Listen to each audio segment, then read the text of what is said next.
Manual de compostaje para residuos sólidos orgánicos en el establecimiento penitenciario de mediana seguridad y carcelario La Plata, Huila, que responde a uno de los objetivos del proyecto Evaluación comparativa de microorganismos de montaña y microorganismos eficientes como aceleradores de compostaje, realizado por estudiantes de Ingeniería Agrícola de la Universidad Surcolombiana, para la producción de un compost estable, seguro, que aporte nutrientes y mantenimiento de la estructura física y química del suelo. Los criterios recomendados para el proceso de compostaje. Primero, recepción de residuos orgánicos. Estos deben ser separados correctamente, asegurando que no contengan materiales cocinados y grasas, especialmente carnes, debido a que pueden adicionar proporciones perjudiciales de sales y compuestos orgánicos, además de provocar malos olores y atraer vectores, como insectos y roedores. Los residuos orgánicos que se pueden compostar preferiblemente son excedentes de alimentos durante su preparación, como cáscaras o partes de frutas, hortalizas, sobras sólidas de alimentos, ripios de café, residuos de infusiones de té, aromáticas, residuos de poda y tala. 2. Preparación de la mezcla. Los residuos llevados a compostaje se deben preparar para controlar su humedad, asegurando una textura y tamaño adecuado. Es por esto que antes de preparar la mezcla se debe retirar el agua que haya quedado al interior del recipiente que los contiene y picarlos para tener tamaños uniformes. Además, retirar compuestos inorgánicos como plásticos, vidrios, papeles y metales, ya que estos no pueden ser descompuestos, para posteriormente picarlos hasta conseguir un tamaño idóneo entre 1 y 5 centímetros. La elevada presencia de materiales gruesos hace más lenta la descomposición. Ahora se debe mezclar muy bien 3 partes de residuos orgánicos con una parte de material de mezcla, el cual puede ser aserrín, viruta o pasto seco. 3. Carga de la mezcla en la compostera SAC 4500. Para asegurar un proceso óptimo, es importante tener en cuenta la capa para prevención de lixiviados. Para evitar escurrimiento por lixiviación del líquido que se desprende de los residuos, es importante colocar una capa de 7 a 10 centímetros de aserrín o viruta de mezcla en el fondo del compostador. Ahora se puede cargar el compostador con los residuos mezclados, nivelando la superficie. Aplicación de microorganismos descomponedores. Con el propósito de disminuir el tiempo de obtención del compost y mejorar la calidad del mismo, se recomienda la aplicación de un conjunto de microorganismos como hongos, bacterias y levaduras, entre otros, con una dosis de 100 a 200 mililitros de producto diluidos en 20 litros de agua, con un riego uniforme. Cobertura. Cuando se termine la carga dentro del compostador, se coloca una pequeña capa de material de mezcla de 1 a 2 centímetros para cubrir el residuo depositado. Seguimiento y supervisión del proceso de compostaje.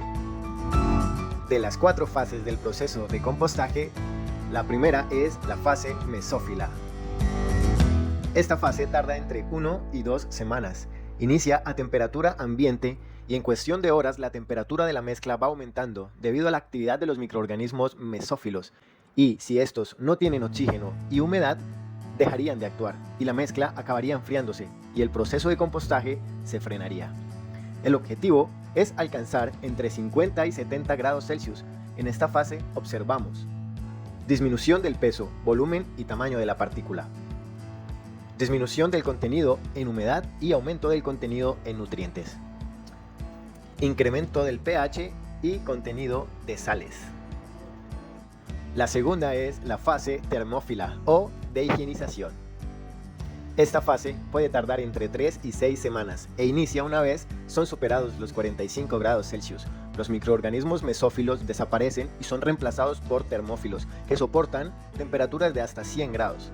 Esta temperatura se mantiene mientras continúa el proceso de descomposición de la materia orgánica. Las altas temperaturas contribuyen a la higienización de la mezcla, ya que destruyen cualquier tipo de contaminante biológico y eliminan patógenos, larvas y semillas. La tercera es la fase mesófila o fase de enfriamiento.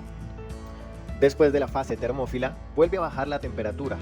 Este proceso puede llevar de entre 3 a 4 semanas. Es importante tener en cuenta, si es necesario, voltear la mezcla para homogeneizarla y volver a elevar la temperatura. O si consideras que el compost ha llegado a su final, dejar que la temperatura vaya descendiendo. Y la cuarta es la fase de maduración. Tras un periodo de enfriamiento, una vez la producción del compost se ha completado, llega el momento de la maduración.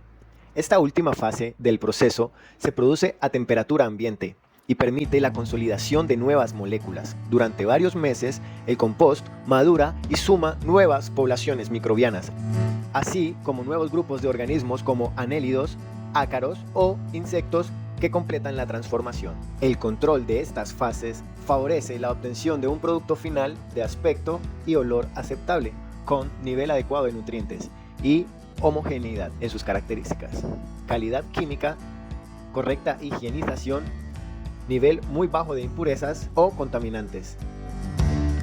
Disposición del compost maduro.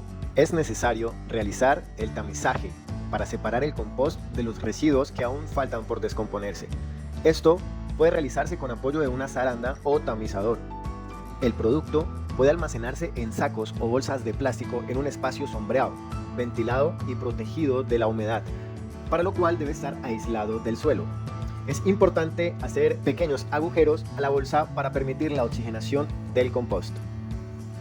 El compost maduro se utiliza en cualquier tipo de cultivo, en gran medida para plántulas, jardinería y macetas. Se suele mezclar entre 20 a 50% con tierra y otros materiales como turba y cascarilla de arroz, como preparación de sustrato. Beneficios del compost. El uso del compost tiene beneficios químicos, biológicos y físicos para el suelo. Aporta nuevos nutrientes y moviliza los existentes en el suelo y permite que el humus se combine con moléculas orgánicas. Tanto la calidad como la madurez del producto final dependen fundamentalmente del origen y características de las materias primas empleadas en la evolución del proceso. Por ello, es importante que sigas estas recomendaciones. Hasta la próxima.